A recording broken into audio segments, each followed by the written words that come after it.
Hello everyone, so today I will be talking about my budgeting tips for when you're a student at university.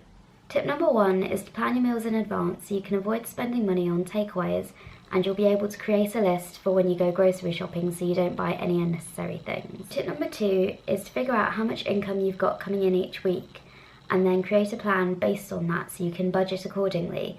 Tip number three is to not buy any brand named items. Bournemouth has a lot of cheap supermarkets in its student areas such as Aldi, Lidl and a independent farm shop as well, which all sell relatively cheap products and groceries that taste just as good as the brand names.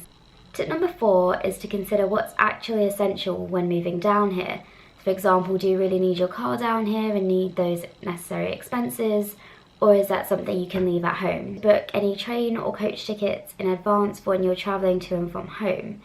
The university lets you know the term dates in the beginning of the year, and your timetable will tell you when your last lectures are before breaking up for Christmas or Easter. This way you can plan in advance and figure out when you want to get your train or coaches back and book the cheaper tickets. It may also be worth looking into getting a 16 to 25 rail card for 30% off rail travel. Tip number six is to bring your own packed lunch and your own thermos with your coffee or hot chocolate or tea in it when coming on campus to avoid spending money in places like the student shop or one of the many Costas and Starbucks we have available. Number seven is to find out what you can get for free.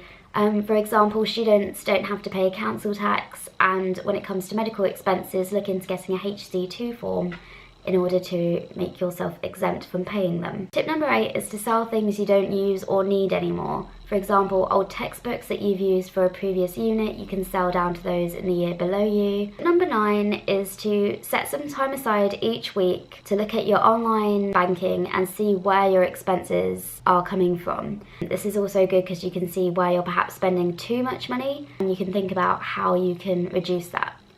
And tip number 10, finally, if all fails with you trying to save money, why not make money? Becoming a student ambassador is one of the many jobs that Bournemouth University has to offer its students.